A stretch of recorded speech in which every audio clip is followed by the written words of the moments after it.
Fans of the Horus Heresy, thank you very much for joining me for a how-to video. And today I'm going to be doing some work on my Contemptor Achillus Dreadnought for the Legio Custodes. And what I'm going to be attempting to do is magnetize the wrists and the forearms for mounting first the Dreadspear and secondly the twin-linked Adrathic Destructor. So that is what we're going to try to do in this video today. Right, tools. What tools have I got? So we've got the usual array of knives. We've got blunty knife.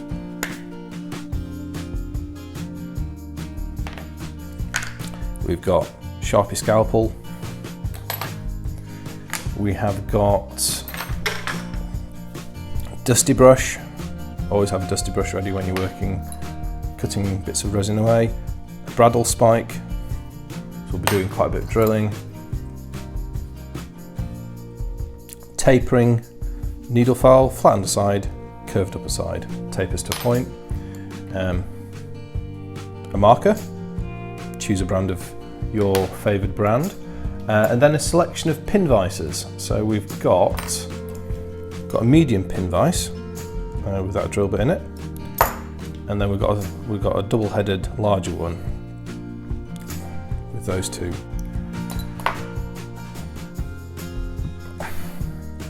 And then, of course, we have some magnets, and this is what it's all about today. Firstly, we have these are 3x1mm. And these are N35 grade neodymium magnets. So N35 seems to me to be like the standard grade. So they're they're rare earth magnets. They're quite strong. I'm going to use those for doing the wrist-mounted weapons, or possibly the wrists. This is going to be a bit of an experiment. And then we also have these tiny little chappies, which are 2x1mm. Now these are N52 grade, so these are considerably stronger per unit weight than the other ones. And these are the magnets I'm going to attempt to use to magnetize the wrists. But we will see. This may work, it may fail, and I might have to undo what I do, but we shall see. So, the plan. So, the plan is, well, before I talk about the plan, let's say why bother magnetizing. So the reason I'm magnetizing is because with the Contemptor Achillus Dreadnought you can equip it with either the Achillus Dreadspear, or you can just leave it with its two fists, i.e. two Dreadnought close combat weapons. So you don't have to equip it with the Dreadspear. So the first reason for doing this magnetization is for weapon options, and having the model look right in game. The second reason, of course, is the Dreadspear is an enormous weapon. Well, it's a halberd, it's not a spear. But it's a big weapon, and if we take our Dreadnought and stand the spear alongside it, it's probably about half as tall again as the Dreadnought. So from a transportation point of view, it's a big piece, and by magnetizing it, I can put the Contemptor body in one of the normal slots I have in my carrying case for Contemptors and Leviathans, and then I can just put the Dreadspear in a separate compartment I use for weapon carrying. So yeah, that's the other reason to consider magnetizing the Dreadspear, is from a point of view of transport practicality. Yeah, I suppose you could argue it both ways. Having a weapon that detaches makes it safer and less likely to get badly broken. Conversely, having a detachable weapon means that weapon can fall off and be dropped and break. So I think that's 6 of one and half a dozen of the other, as the saying goes. So that is the objective. And then, we're going to also take the wrist-mounted Adrathic Destructor. I'm going to mount some magnets. Oops. We're going to mount some magnets to attach it like so. that'll be easy peasy. So that's the plan, right? I'm just as I'm introducing this, I'm just doing a little bit of cleanup on the wrists where I'd had the white tack when I've been positioning the weapon. Now, as I like to do while I'm working along, I'm going to chat along with a few topics that are seem to be active in the Warhammer 40k, 30k world at the moment. I will talk about the upcoming Talons of the Emperor (brackets Warhammer 40,000) box set that Games Workshop is going to release. The book Rising Storm 3 has been recently released, and just for giggles, I picked up a copy to read it, and I'm in the process of reading that at the moment. And it's so I've got an idea for using it for the channel. So yeah, I'll talk a bit about that as well, and perhaps a bit about some upcoming releases, or not upcoming releases perhaps. Right, so let me raise the camera a touch. So I'm going to start by doing the wrists. Now, the reason I've chosen these thin little super strong magnets is because I've got a pin into this wrist, so it sort of restricted the amount of space I've got. I mean, I wasn't actually originally intended to magnetize this, so I'm having to live with the consequences of my earlier build decisions. And you can actually see it here where the pin goes, and see this little white stress mark on the resin. Well, that's where the pin is. So I've only got a fairly narrow diameter I can mount these magnets into. However, by choosing really strong ones, I think we're still going to get a good bond. And I'm going to put two in parallel in there to increase the strength. So first thing is to just check that the drill bit diameter is right. That looks good. I've already set this up, but yeah.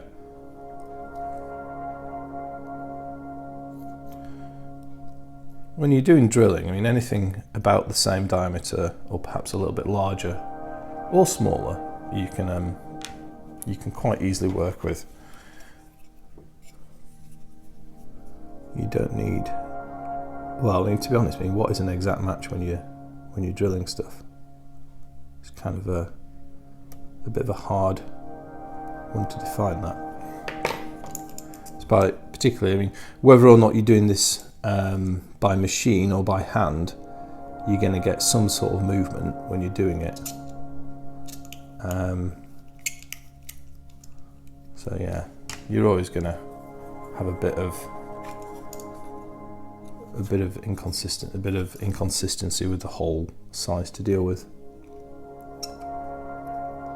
Now you have to be careful not to break those lovely eagle heads off while I'm doing this.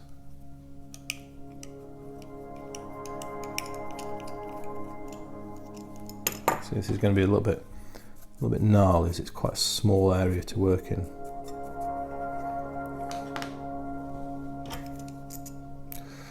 I also want to try figure out how to extend the wrist out a bit. So this might develop into a bit of an experiment. That's a bit messy because there's a bit of tack in there. That needs to be wider, so let's clear that out a bit more.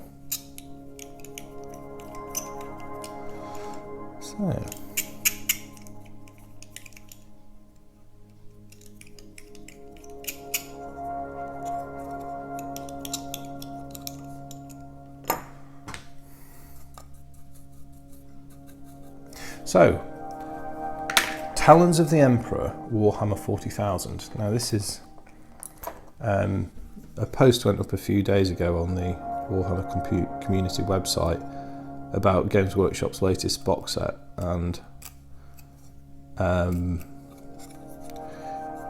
the proposition is a box set consisting of some Legio Custodes, some Sisters of Silence, so nothing particularly controversial thus far.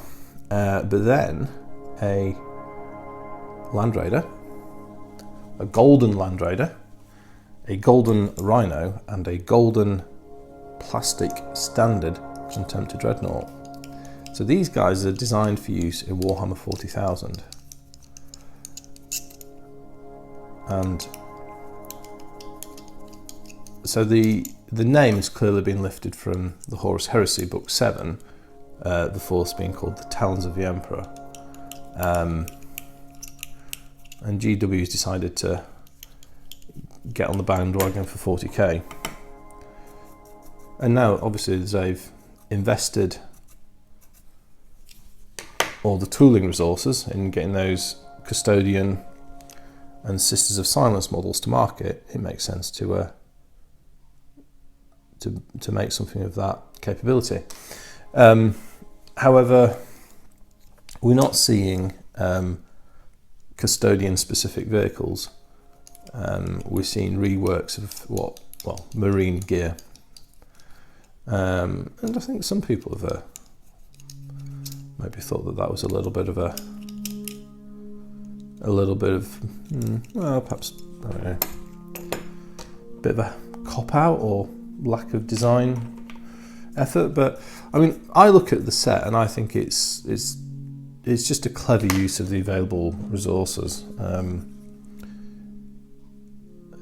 mean, it must cost GW a lot of money to tool up a plastic kit. The design process is obviously much more complex, I guess, from a point of view of designing the models, because the tolerances on plastic kit are much tighter than a resin one, and then the actual molds are extremely expensive. And there's a number of videos around the tube about this. There's a good one by what's it called, the Engineer Guy. If you look that up, I'll leave a link in the description if I can remember. But the Engineer Guy does a really good one. And when you watch all the work that goes into making a plastic injection mold, you can see why it's so expensive.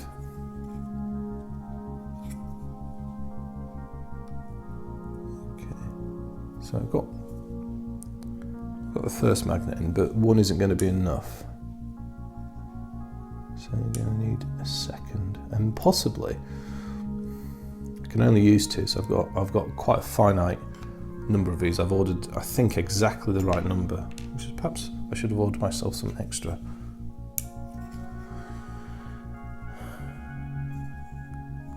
There you go.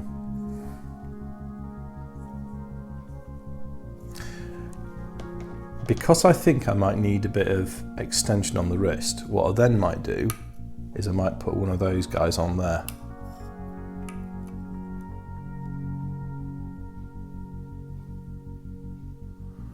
Like so. We shall see. And this is the reason when I say I need some extension on the wrist, is because of the fit of the Dreadspear. I'm not going to go over the detail of this now, but basically, there we go. If you get your Dreadspear lined up, there's no space for the wrist-mounted weapon to go. Or, well, no space. Yeah, no, there isn't. There you go. It doesn't fit. And that is an oversight in their instructions, that they failed to call out that limitation of the space. So yes, naughty Forge World.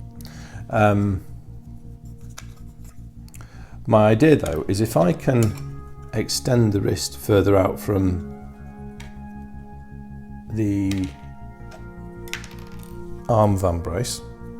Is it vambrace? I'm not sure. I'm sure one of you guys will correct me with the nomenclature for armour there.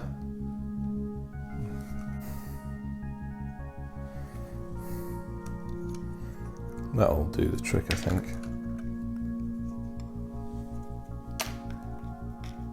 We shall see.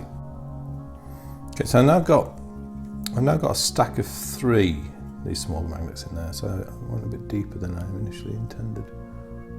I'm now thinking I could put one of these on top.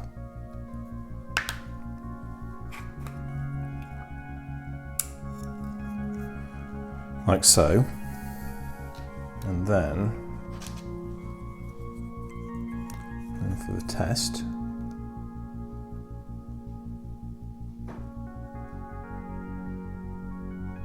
yeah, that doesn't look too bad.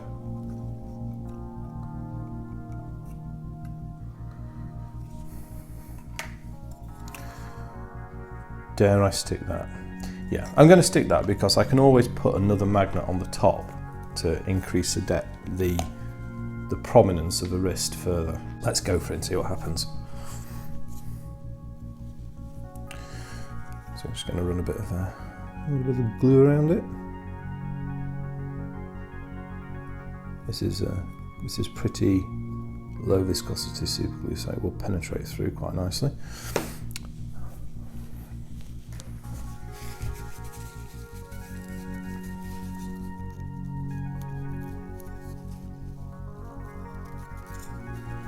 There we go.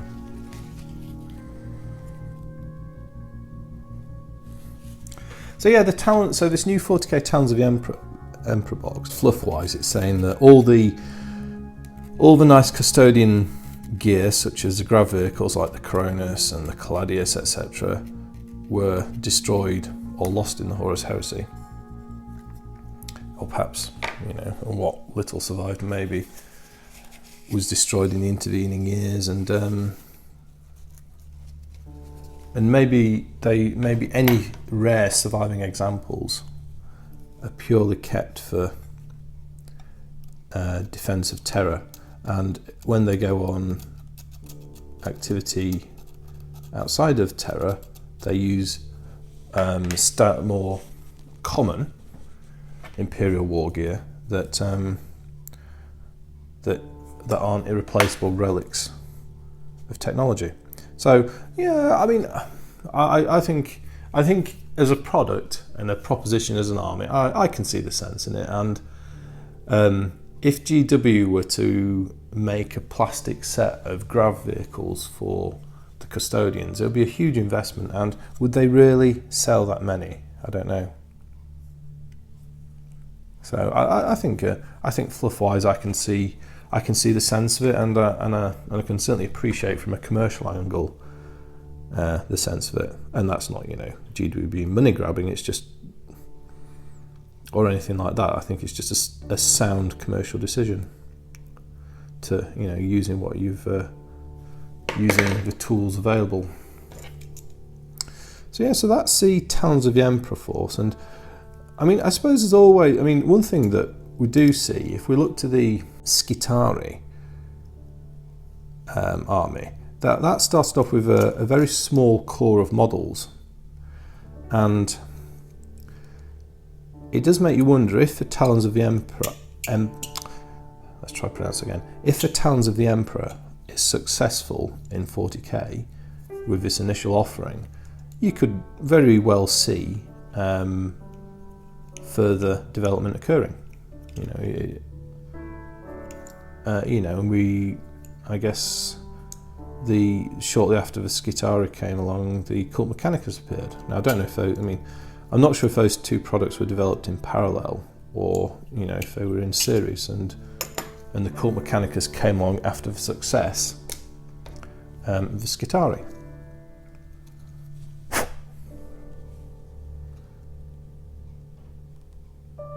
Needs to be a little bit bigger. Bore this hole a little bit bigger. So now moved on to do the wrist.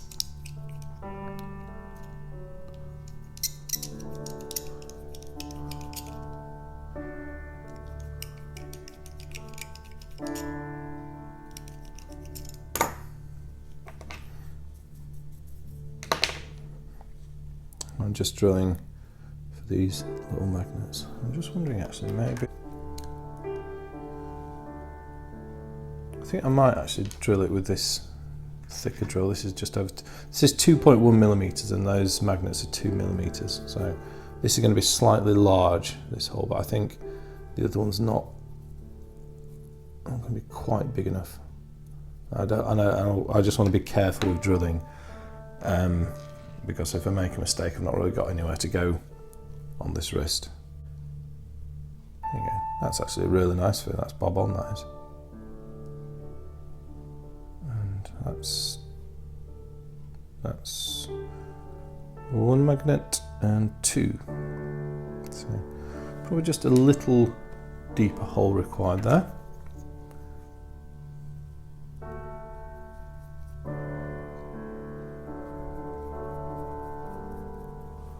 But not a lot.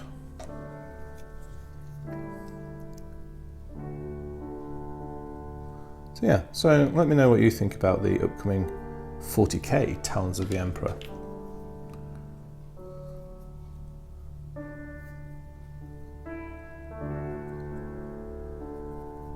Do you know anything about any other models that might be in the pipeline at Games Workshop for that sort of force? That'd be interesting to know. I guess the other thing with the Talons of the Emperor as well is it in 40k it all integrates in with the second thing I'd like to talk about, which is the third book of the Gathering Storm series. Okay.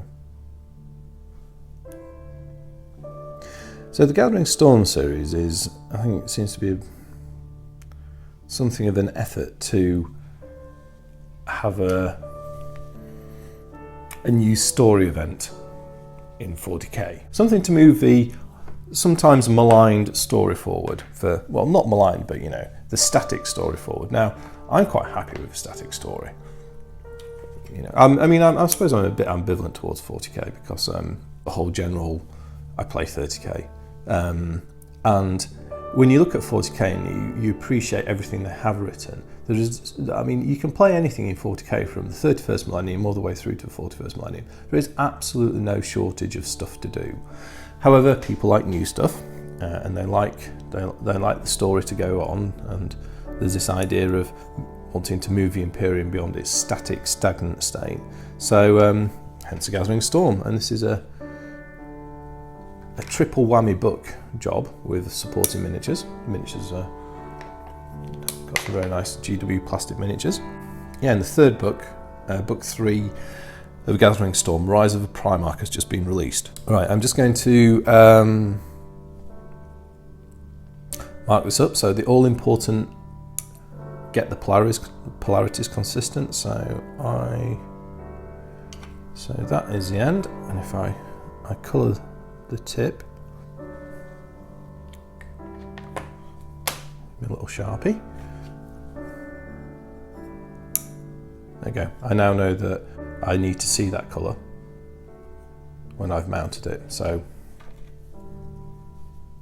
it's going to go like that.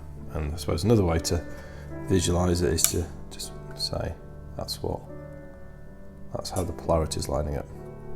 So I want, when I stick my magnets in, I want to see the colour. If I can't, that's my visual cue. If I can't see the colour, I know I've done this the wrong way around. All right, let's grab a little bit of glue.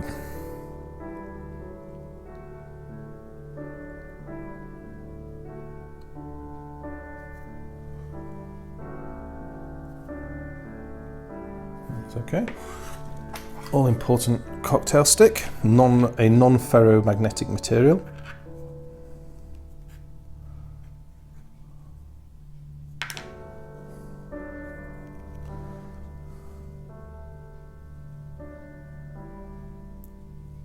There you go, a little bit of excess glue there.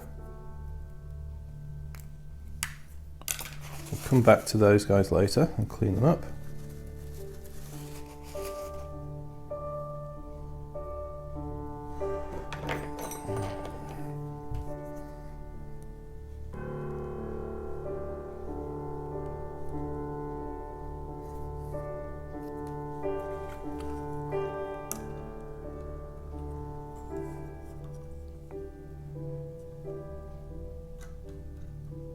Not bad. Not bad.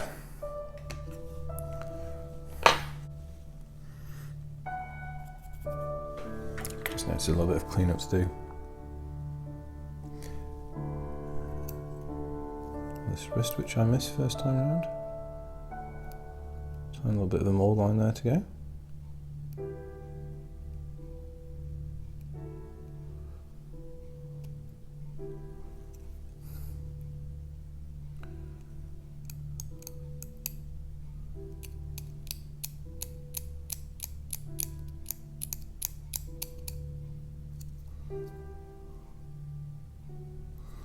Okay, just clean down the excess glue.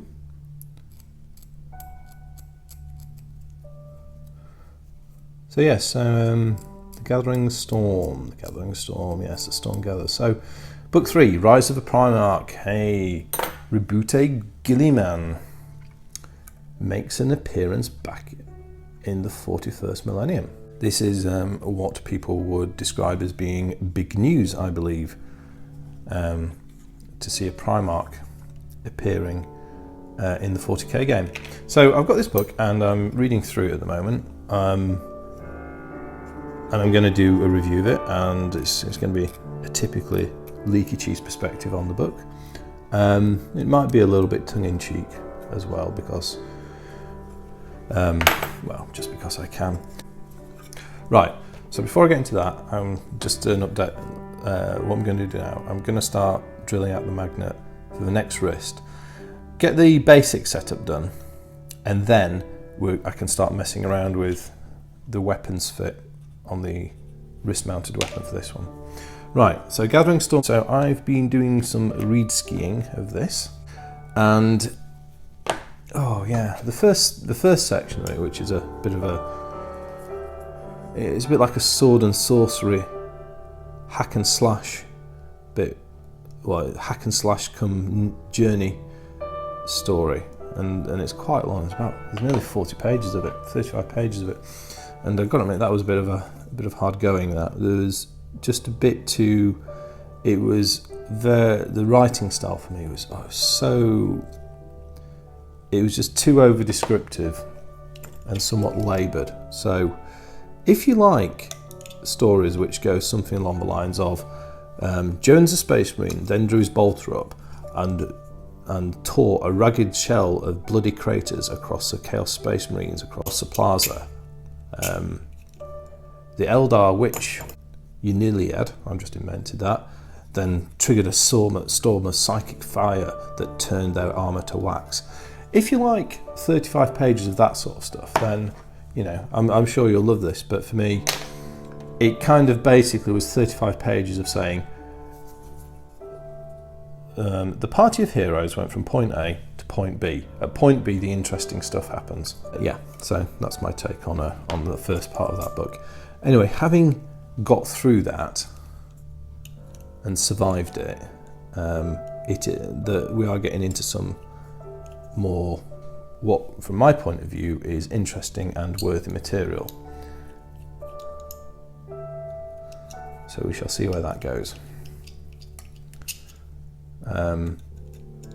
My concern, is that the right word? Yeah, my concern for this was, I guess, my alarm bells always ring whenever Games Workshop starts writing fiction about the Ultramarines, because there is a high risk, ever since the days of Who Shall Not Be Named, of it just turning into a fanboy outright and forgetting the fact that in 40k, part of what everybody likes about it is the fact it has a grim reality to it. So that was a concern, but thus far, and I've not read that much of it, the section around the awakened Primarch has been quite engaging.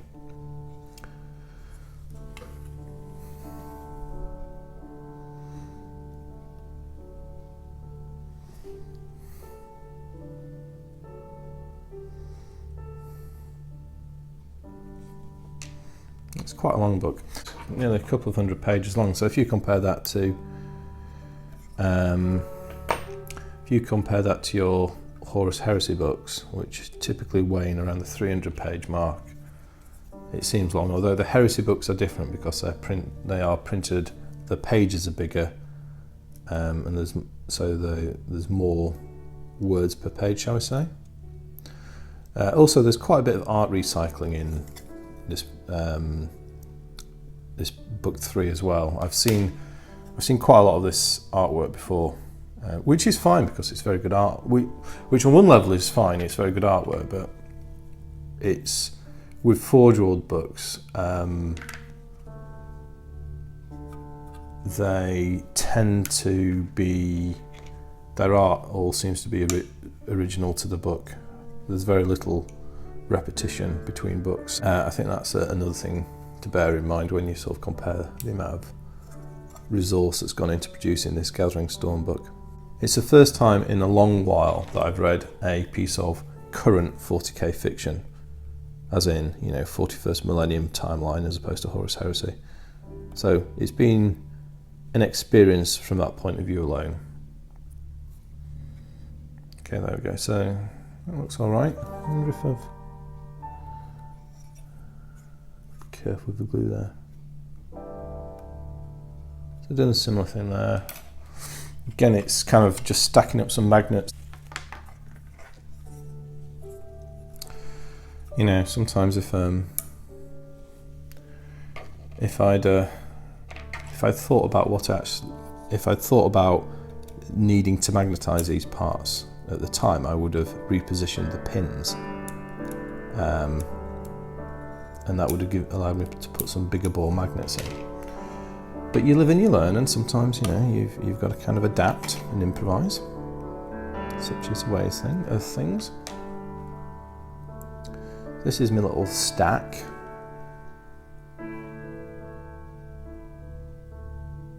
See how I've got that? And that's going to go into this forearm.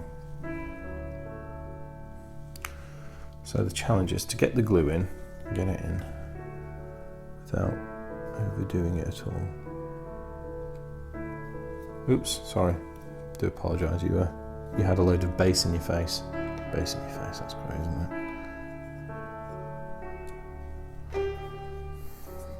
You might have a bit of bass in your face while I'm doing this bit. I do apologise. I promise you to show it to you once I finish. Yeah. Nice.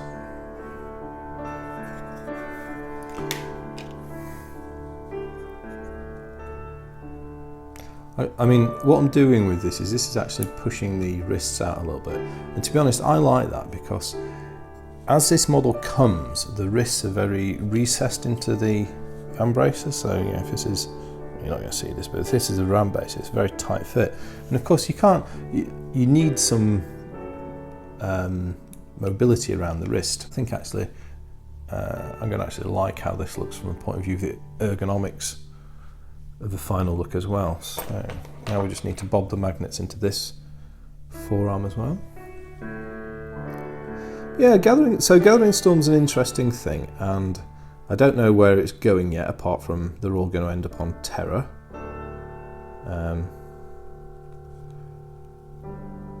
So it'll be interesting to see how the end of the story pans out.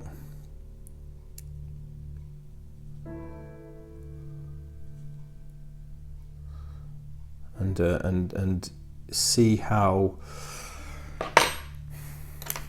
the GW writers keep their portrayal of Rabute Guilliman. Do they? I just hope we don't get any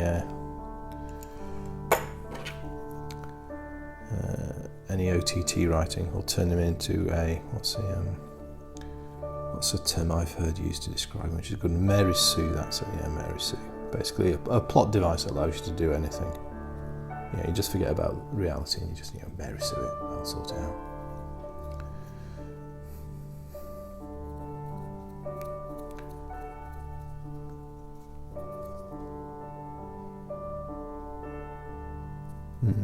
Missed a bit there. Wait a minute. That might not matter actually. That might actually be a benefit. Yeah, no, that will actually, missing a bit there, will actually help. So that's a slightly better angle.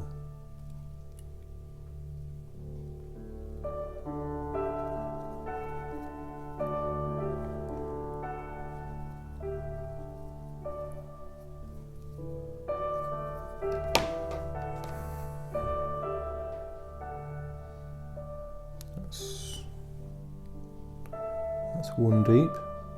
So I'm going to go a second one. And I've got the same magnetization on each hand.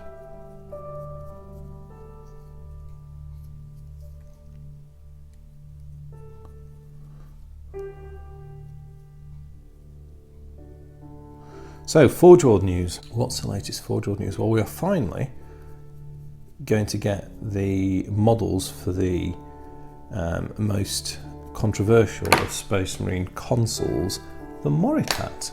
So, the Moritat has caused much upset and weeping in games of 30k, and on account of its original huge combat prowess, it has led to several amendments to its rules to try and balance the idea of this absolutely crazy gunslinger. I think now they've got to the point of thinking it's about balanced. Although, talking about the Gathering Storm, having read the rules on Cypher, which is a not dissimilar style combat person to a Moritat,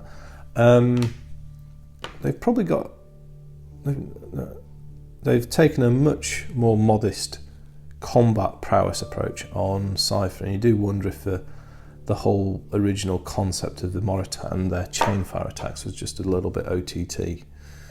So that's an interesting little observationette. Right, so let's do this. But yes, so finally, after kicking around in concepts and test models for well in excess of a year, these mods are about to be released, and it does make you wonder why it's taken so long to get 2 troops out. I mean, don't get me wrong, they're very nicely sculpted models and all that, but it's still a heck of a long time to get these 2 out. And there's a couple of bits like this. I mean, there's the Atamantic Pavis on the Achillus Dreadnought as well, and there's there's loads of solo auxiliary stuff they've not got around to doing, and I suspect that commercial interests are dictating what gets built, which is why we haven't seen the Atamantic Pavis.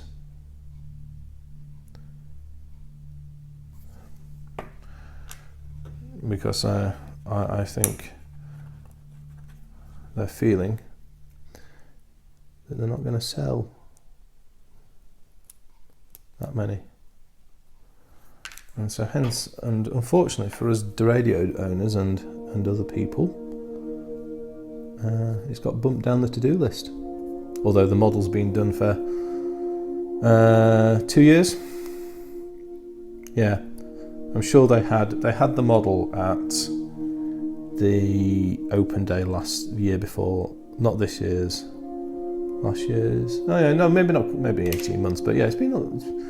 I think they had it at Warhammer Fest the year before last. So yeah, a long time that one's been sat around. Hey. There we go. Is that strong enough?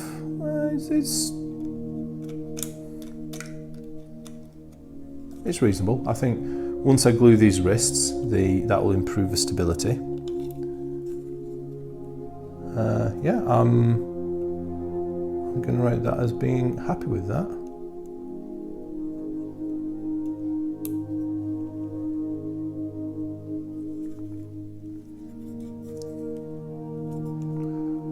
Now, onto the challenge of the wrist-mounted weapons. So, on this side of things, so the Doradio's right-hand side, firstly, get the correct weapon. No issues, we've got some decent clearance there, so that's okay. Now let me do the same trick with the Stormbolter. The Stormbolter's has got more extended barrels. Oh no, look at that. The Stormbolter fits as well. So that's so happy with that one. This is a problematic one.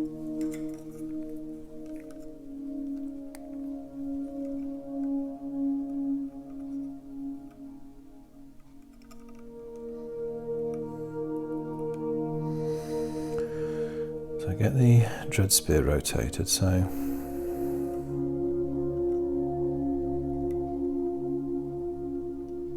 I think this is going to require some additional rework.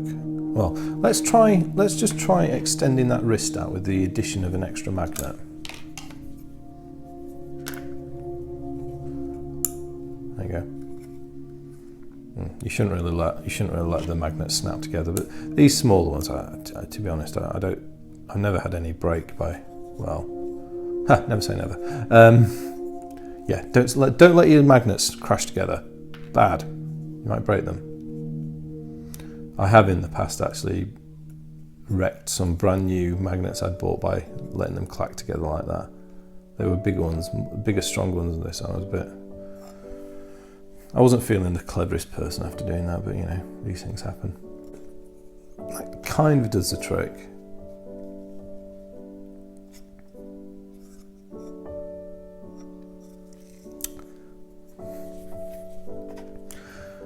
Just wondering what else I can do here. I suppose I see the opportunity. Well, there's two opportunities I've seen to free up some space on this wrist. The first is to take a bit of material off this trailing edge of this joint, or even off here. This would be easier to do it off here. Allow me to mount the gun a bit further back. I'll then need to build it up on the opposite side, of course, and I'll need to reposition that magnet hole probably. That would allow me to move that gun back maybe 1 millimeter, and that will probably get the fit I need. The other alternative is that I'd considered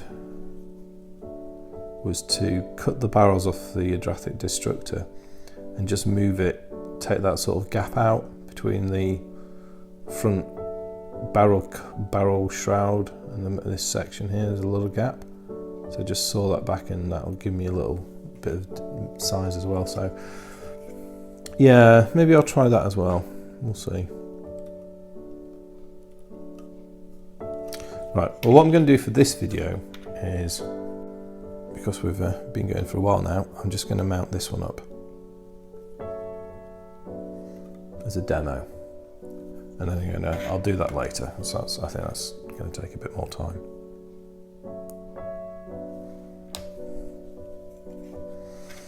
Okay, so first question is, how many magnets does this need? We drop one, so drop one in.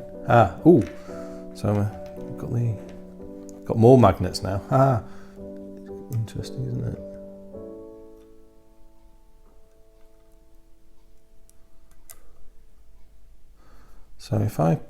So I'm probably guessing this has been designed for a single magnet in there.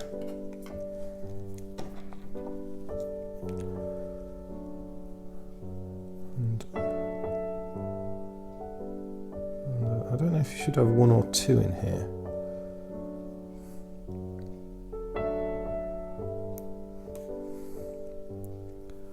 Looks a bit to me like you should have two, really.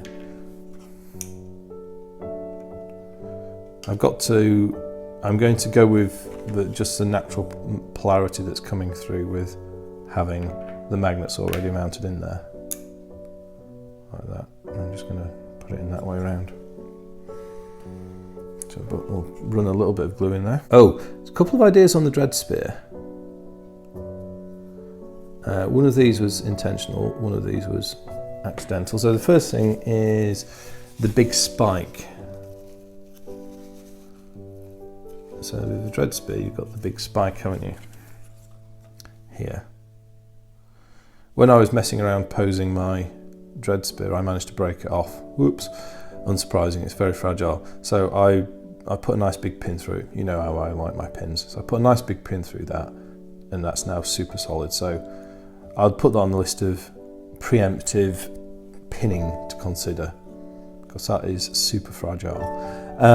The other thing I did was, you can see how the back of a Dreadspear has got this diamond-shaped stubby spike, and that's not actually part of the model. It's actually designed to kind of be like that. But when I was looking at this, I thought, well, a bit like a poleaxe, a 15th century poleaxe. They often had, they would have like a spike on the reverse end of a haft. So you'd have obviously blades, hammerheads, spikes up front, but then they typically had a spike on the opposite end, and it allows it to be used for back jabs and offhanded strikes. And because it had this big key gate attached, I thought, I could cut that down and turn that into a spike. So yeah, so that's what I did, and I just turned it into this diamond spike. And you can imagine the force with which this dreadnought could whack someone with that as a backhanded jab with its Dreadspear. Yeah, I like that. Right, so let's do the quick colour thing again.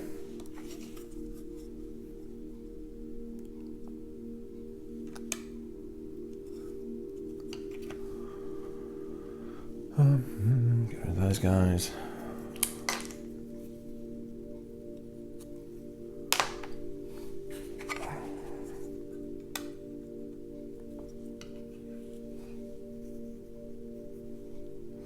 So how have I done it this time? Oh, no, I've done it the opposite. Oh, so this time I want to make the colour disappear. Fair enough, works for me.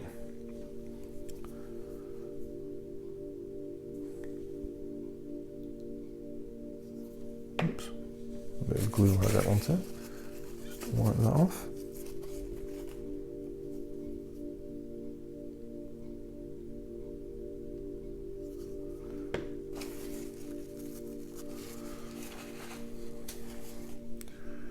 I'm going to put my magnets, there we go. So making colour disappear, so I'm going to, let's see if we can,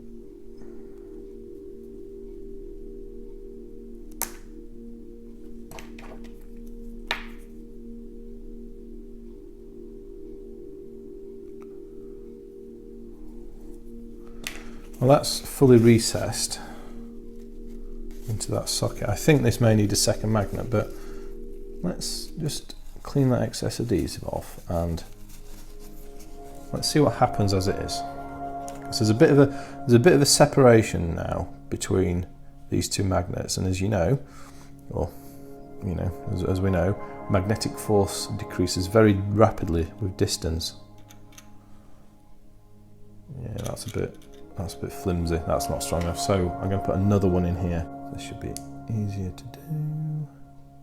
So that'll be two. So that's a total of 3 1mm magnets. I mean, these are super cheap. These, so yeah, it doesn't matter. If you had slightly thicker magnets, say 1.5mm,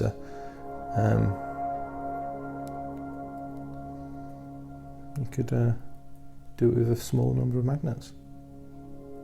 Or if you had stronger grade, so if you had some of these perhaps as N52 grade as opposed to N35,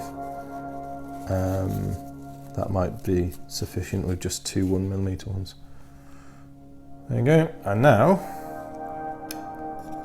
that feels better. Yeah, lovely. Not quite a perfect fit all the way around. I think no big deal.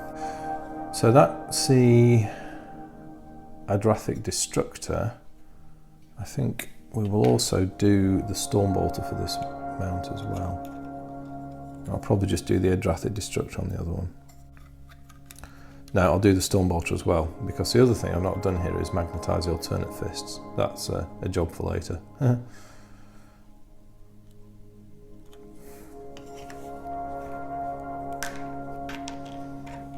So I want 2 magnets now. We're going to use the principle of disappearing colour again.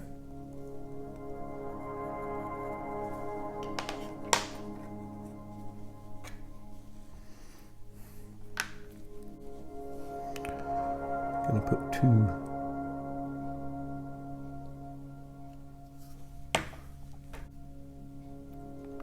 Going to put 2 magnets in.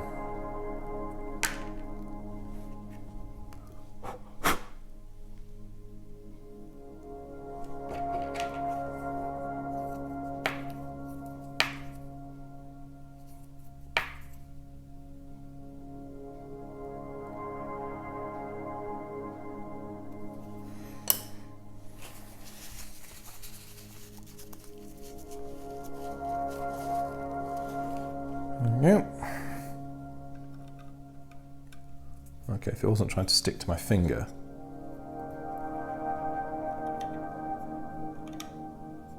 Yeah, looking nice. So what else have I got to do? Well, I've got a bit more to do on this. I might come back and do another video of work on it. It's been quite good, quite a nice little one to work through. But so the other bit I've got to do is I've got to kind of like work this bit out, the geometry of that forearm weapon, and then also I need to do the alternate fists I decided to use. I'm not sure if I'm going to use this clenched fists or these open fists. I'm actually thinking the open hands might be a little better. Yeah, but pleased with that. That's worked out. That's worked out really nicely. That has. I've got a decent attachment. I'm